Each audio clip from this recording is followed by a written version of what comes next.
حضرت عمر رضی اللہ تعالی عنہ کے متعلق کنز الاموال میں ایک حدیث ہے کہ انہوں نے دیکھا امیر المومنین نے ایک بندہ جا رہا ہے، جوان ہے، بہت آہستہ آہستہ چل رہا ہے، جیسے کوئی بیمار ہے، کینسر کا مریض ہے۔ حضرت عمر نے فرمایا اس کو بلاؤ۔ وہ جب آیا پوچھا کوئی بیماری ہے تمہیں؟ اس نے کہا نہیں حضرت، میرے اندر تو کوئی بیماری نہیں۔ تو چلتے کیسے ہو؟ بیماروں کی طرح چل رہے ہو؟ سیدھے چلو نہیں تو درہ لگاؤں گا پیچھے سے میں۔ یہ کون سا دین ہے جو تم نے بنایا ہوا ہے؟ مسلمان کی اپنی ایک شان ہے، اس لیے فرمایا یہ بیماروں کی طرح مت نظر آؤ، تیز چلو اور اپنی رفتار کے مطابق چلو۔ اس طرح چلنا یہ کوئی دین نہیں ہے۔ ہم دین کو سمجھنے کی کوشش کریں کہ اللہ چاہتا کیا ہم سے۔ تو بہرحال میں عرض کرتا ہوں اللہ تعالیٰ یہ چیز، اور نبی کریم علیہ السلام کے متعلق حدیث میں آتا ہے کہ آپ اذا مشا کانما ینحط من سبب، کہ آپ جب چلتے تو ایسے جیسے ڈہلوان سے اتر رہے ہوں۔ اب بندہ اوپر سے نیچے جب اترتا ہے تو سپیڈ ذرا تیز ہوتی ہے، اگر اوپر کی طرف جائے تو سپیڈ آہستہ ہوتی ہے، چڑھائی ہوتی ہے۔ تو صحابہ کہتے ہیں حضور عام زمین پر ایسے چلتے جیسے کہ وہ اترائی اتر رہے ہیں، ڈہلوان سے نیچے آ رہے ہیں، یعنی عام معمول سے کچھ رفتار آپ کی تیز ہوتی تھی۔ اور پھر حضور میں عاجزی اور بندگی کیا تھی کہ آپ کوشش کرتے کہ جب آپ چلتے آپ دوسروں کو آگے کرتے اور خود پیچھے رہتے، یہ نہیں کہ خود آگے اور باقیوں کو پیچھے غلاموں کی طرح لگایا ہو۔ صحابہ کرام کو حضور جب بھی آتے کہتے ہیں آپ آگے چلیں، آپ آگے، اور حضور پیچھے رہتے۔ حضور کی کبھی کوشش نہ ہوتی کہ میں آگے چلوں اور یہ میرے پیچھے، جیسے آج کل بڑے لوگ آگے آگے اور دوسرے پیچھے اپنا ٹہلکا بنانے کے لیے۔ فرمایا یہ ابدیت کی علامت نہیں۔ اور نبی کریم علیہ السلام کا جو طرز تھا زندگی کا وہ بڑا ہی عجیب تھا۔ آپ حضرت عائشہ بالخصوص ان چیزوں کو بیان کرتی ہیں، اگر ہم کبھی موقع ہوا ان احادیث کو بیان کریں گے۔ بہرحال ایک تو اپنی چال میں آہستگی یعنی نرمی کی چال یہ کرنی چاہیے۔ وَإِذَا خَاطَبَهُمُ الْجَاهِلُونَ، اللہ کہتا ہے اگر کبھی جاہل مل جائے، بدتمیز، بد اخلاق، بے ادب، جس کو بات کا سلیقہ ہی نہیں ہے، بعض دفعہ ایسے پاگل بھی مل جاتے ہیں تو الجھنا نہیں، جو رحمان کے بندے ہیں قالوا سلاما، السلام علیکم کر کے نکل جاتے ہیں کہ وہ فتنہ پیدا نہیں کرنا چاہتے کہ اس سے الجھ کے الٹا خراب ہونا ہے، اس نے ماننا تو ہے کوئی نہیں۔ کئی لوگ خواہ مخواہ الجھتے ہیں اور پھر اپنے آپ کو بھی خراب کرتے ہیں۔ اللہ کہتا ہے جو رحمان کے بندے ہیں ان میں عاجزی ہے، بندگی ہے، بس وہ وہاں سے سرنڈر ہو کے سائڈ پہ ہو جاتے ہیں۔ اس کا دوسرا ترجمہ کہ جب جاہلوں سے مخاطب ہوتے ہیں قالوا سلاما، تو ان کو سلامتی اور امن کی بات کرتے ہیں، جھگڑا اور فساد پیدا نہیں کرنا چاہتے۔ یہ بھی ہے والذین یبیتون لربہم سجدا وقیاما، اور جو رحمان کے بندے ہیں اللہ کہتا ہے وہ راتوں کو سجدے اور قیام کی حالت میں راتیں گزارتے ہیں۔ کانوا قلیلا من اللیل ما یہجعون وبالاسحار هم یستغفرون، اللہ کہتا ہے راتوں کو وہ کم سوتے ہیں اور سحری کے وقت وہ استغفار اللہ کی برگاہ میں جھکاؤ کرتے ہیں، اپنے آنسو بہاتے ہیں۔ یہ میرے خاص بندوں کی علامات ہیں۔ صحابہ کرام کے متعلق فرمایا سیماہم فی وجوہہم من اثر السجود، کہ وہ سجدوں میں اس قدر گرتے ہیں کہ اس سجدوں کے نشان ان کے ماتھوں پر نظر آتے ہیں۔ اللہ قرآن کریم میں اس چیز کو ذکر کرتا ہے۔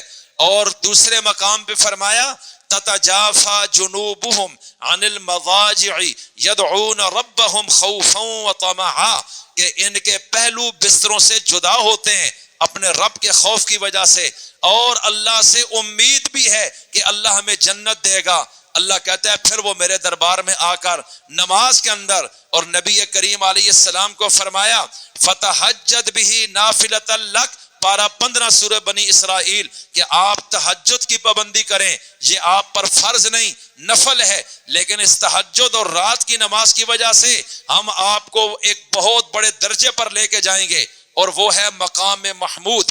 عسیٰ ان یبعثک ربک مقاما محمودا، یہ سب باطن کی چیزیں ہیں کہ باطن کی بنیاد پر آج ایک وسوسہ ہے، لوگ کہتے ہیں جی اندروں دل صحیح ہونا چاہیے، نہ اتوں کے ہویا، یہ اوپر تو ویسے ہی ہے۔ یہ بات غلط ہے۔ اللہ ظاہر اور باطن دونوں کو درست کرنا چاہتا ہے۔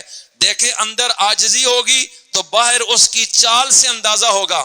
اللہ کہتا ہے چال عاجزوں والی کرو۔ اگر اندر سے ہی تعلق ہے باہر کا کچھ بھی نہیں، تو یہ کیوں فرمایا کہ نرمی کی چال چلو؟ یہ کیوں فرمایا جال سے اس طرح بات کرو؟ یہ تو سارا ظاہر ہے۔ اس لیے میں عرض کرتا ہوں ظاہر اور باطن دونوں اس چیز کے ساتھ جڑے ہوئے ہیں. جو لوگ کہتے ہیں صرف دل ٹھیک ہونا چاہیے باقی اللہ دلوں کو دیکھتا ہے، ہمیں نمازی کوئی نہ پڑھو تو احرام بھی کھانے رہو. اس لیے میں پھر عرض کرتا ہوں یہ شیطان کا وسوسہ ہے. اللہ کہتا ہے جو میرا بندہ بنے گا، جو باتیں میں کہہ رہا ہوں اس کو اپنا لے گا، تو پھر اس کی ایک گارنٹی میں اٹھاتا ہوں. ان عبادی لیس لک علیہم سلطان. ابلیس نے جب یہ کہا تھا کہ آج آدم سے میری ٹکر تو لگ گئی ہے، قیامت تک زندگی بھی میں نے آپ سے مانگ لی ہے، لیکن یہ عبادت کے لیے نہیں مانگی، میں نے آدم کی اولاد کو تباہ کرنا ہے، میں نے بھی ان کو جہنم میں ڈلوانا ہے، میں نے بھی ان کو تیرے مقابلے میں لا کے کھڑا کرنا ہے، میں نے ان کے دل میں دنیا کی محبت کا بیج بو دینا ہے، میں نے ان کے دل میں عورت کی رغبت کا بیج بو دینا ہے، میں نے ان کے دل میں شہرت اور تکبر پیدا کر دینا ہے. مجھے ان کی کمزوریاں پتہ ہیں، یہ کہاں سے کنٹرول ہوں گے. اس لیے آپ نے تو یہ کہا کہ آدم کا رتبہ سب سے اوپر ہے، اگر مجھے قیامت تک ٹائم دیں تو میں ثابت کر دوں گا کہ آدم کو یہ مرتبہ دینا فیصلہ ٹھیک نہیں ہے، مجھے وقت دیا جائے. اس لیے رب نے کہا ٹھیک ہے، پھر ہم کھلا میدان ہے، گھوڑا بھی حاضر ہے، میدان بھی. انسان قیامت تک آئیں گے، ہر ایک تک تمہاری اپروچ بھی ہے، لگاؤ اپنا زور. میرے نبیوں اور رسولوں کے علاوہ سب پر ہم تمہیں موقع دیں گے کہ تم جاؤ اور جا کر ان کو کنٹرول کرو. لیکن یہ بھی سن لینا، ایک اعلان آج ہم کر رہے ہیں ایڈوانس، ان عبادی، اس میں کوئی شک نہیں کہ جو میرے بندے ہوں گے. کس کے؟ اچھا بولو، ان عبادی. اے ابلیس تیرا چیلنج ہے مجھے، تو میں قیامت تک تجھے ٹائم دے رہا ہوں، اور میرا بھی ایک چیلنج ہے تجھے.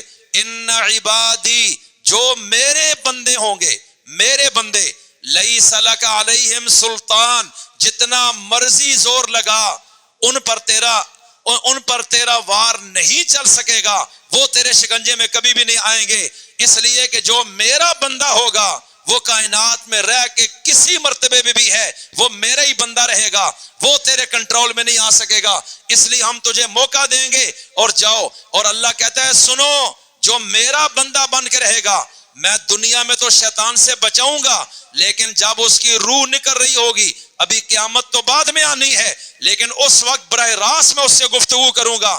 آخری وقت میں قرآن کریم کہتا ہے کہ میں اپنے بندے کو یوں کہوں گا، فادخلی فی عبادی یا ایتھا النفس المطمئنہ، اے اطمینان والی روح، اے اطمینان والی جان، ارجعی الی ربک، آ جاؤ اپنے رب کے پاس. فادخلی فی عبادی، اللہ کہتا ہے جاؤ میرے بندوں میں داخل ہو جاؤ، فی جنتی، میری جنت میں داخل ہو جاؤ.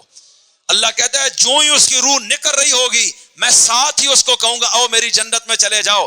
قیامت کا عذاب اسے کچھ نہیں کہہ سکتا، حشر کا خوفناک منظر اس پہ اثر نہیں کرے گا، قبر کی سختی اس کو کوئی نقصان نہیں دے سکے گی. اور اللہ کے نبی نے فرمایا کہ جو زمین پر اکڑ کر چلتا ہے، بدماشی جس کے اندر ہے، جب وہ مر جاتا ہے، قبر میں جاتا ہے، قبر اب اس سے گفتگو کرتی ہے.